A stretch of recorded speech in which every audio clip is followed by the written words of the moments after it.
DNA मित्रों, नया साल शुरू होते ही अमेरिका के राष्ट्रपति डोनाल्ड ट्रंप को अपनी पहली हार का सामना करना पड़ा। और यह हार किसी जंग के मैदान पर नहीं हुई, बल्कि अमेरिका के अंदर ही ट्रंप को शिकस्त का सामना करना पड़ा। ट्रंप को झकझोर देने वाले इस एक्शन को समझने के लिए आपको अमेरिका से आई एक बड़ी खबर बेहद ध्यान से देखनी चाहिए। ट्रंप को अमेरिका के कुछ बड़े शहरों से उन नेशनल गार्ड्स को हटाना पड़ा जिनकी तैनाती का ऑर्डर खुद ट्रंप ने दिया था। ट्रंप ने अवैध प्रवासियों की धरपकड़ के लिए नेशनल गार्ड्स की तैनाती की थी, लेकिन इस कदम को अमेरिका के सुप्रीम कोर्ट में चुनौती दी गई। सुनवाई के बाद सुप्रीम कोर्ट ने नेशनल गार्ड्स की तैनाती को अवैध करार दिया और इसी वजह से ट्रंप प्रशासन को तैनाती से जुड़ा अपना फैसला वापस लेना पड़ा। अमेरिका के शिकागो और पोर्टलैंड जैसे शहरों से अब नेशनल गार्ड्स की वापसी शुरू हो गई। अमेरिका में सुप्रीम कोर्ट का यह फैसला ट्रंप की प्रवासी नीति के लिए बड़ा झटका माना जा रहा है, लेकिन एक कहावत है, एक मजबूत और जिद्दी इंसान में फर्क सिर्फ इतना होता है कि मजबूत इंसान सही समय पर अपनी तलवार म्यान में रख लेता है, जबकि जिद्दी इंसान की तलवार कभी म्यान में नहीं जाती है। कुछ ऐसा ही ट्रंप भी कर रहे हैं। प्रवासियों को निकालने वाली ट्रंप की इस जिद को समझने के लिए आपको वो बयान गौर से देखना चाहिए जो सुप्रीम कोर्ट के ऑर्डर्स के बाद ट्रंप ने जारी किया। अपने सोशल मीडिया प्लेटफॉर्म पर ट्रंप ने लिखा, हम पोर्टलैंड, शिकागो और लॉस एंजलिस से नेशनल गार्ड्स को हटा रहे हैं। अगर इन शहरों में दोबारा अपराध बढ़ा तो ये नेशनल गार्ड्स जरूर लौटेंगे। हमारे राजनीतिक विरोधी इस कामयाबी से जलते हैं और इसी वजह से हमारे खिलाफ साजिशें रचते हैं। डीएनए मित्रों, ट्रंप के इस बयान से आपको उनकी जिद से जुड़ी दो तस्वीरें नजर आएंगी। सुप्रीम कोर्ट के आदेश के बाद भी ट्रंप ये कह रहे हैं कि अगर जरूरत महसूस हुई तो नेशनल गार्ड्स को दोबारा तैनात किया जाएगा। दूसरी बड़ी बात यह कि ट्रंप ने अपने बयान में कहीं भी अमेरिका की राजधानी वॉशिंगटन डीसी का जिक्र नहीं किया। यानी ट्रंप ने इशारों में बता दिया कि वो वॉशिंगटन से नेशनल गार्ड्स को नहीं हटाएंगे। यहां सवाल उठता है, क्या वाकई ट्रंप के पास इतनी पावर है कि वो सुप्रीम कोर्ट के आदेश का उल्लंघन कर सकें? इस सवाल का सीधा जवाब है नहीं, ट्रंप ऐसा बिल्कुल भी नहीं कर सकते।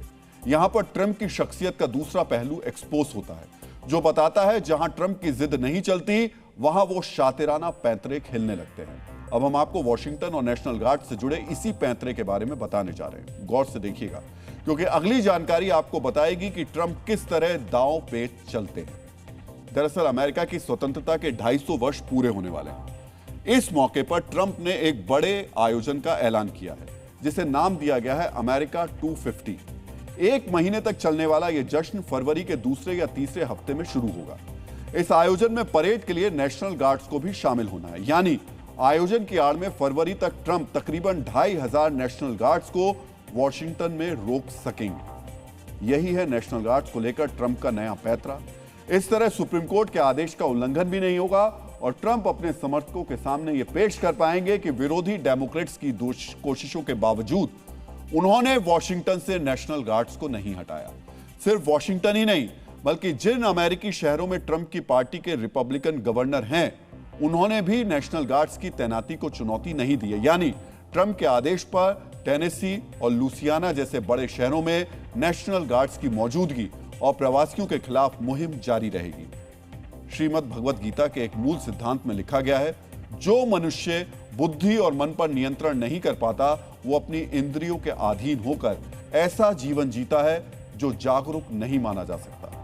इन दिनों ट्रंप का हर फैसला, हर बयान जागरूकता विहीन ही नजर आता है। सुप्रीम कोर्ट से मुंह की खाने के बाद भी ट्रंप ने प्रवासियों को लेकर अपनी जिद नहीं छोड़ी है।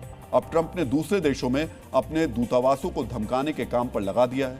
हम ऐसा क्यों कह रहे हैं, यह समझने के लिए आपको अमेरिकी दूतावासों द्वारा सोशल मीडिया पर किया गया एक पोस्ट बहुत ही ध्यान से देखना चाहिए।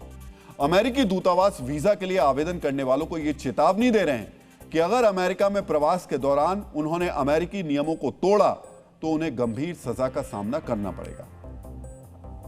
डीएनए मित्रों, मायने साफ है, अगर सुप्रीम कोर्ट के आदेश के बाद नेशनल गार्ड्स के जरिए प्रवासियों की धरपकड़ नहीं होगी तो ट्रंप प्रवासियों के अंदर इतना डर बैठा देंगे कि वो अमेरिका आने की हिम्मत ही ना करें। अगर प्रवासी नहीं आएंगे तो ट्रंप अपने दक्षिणपंथी समर्थकों को यह बता सकेंगे कि उन्होंने अमेरिका में प्रवासियों की तादाद और ताकत दोनों को कम कर दिया।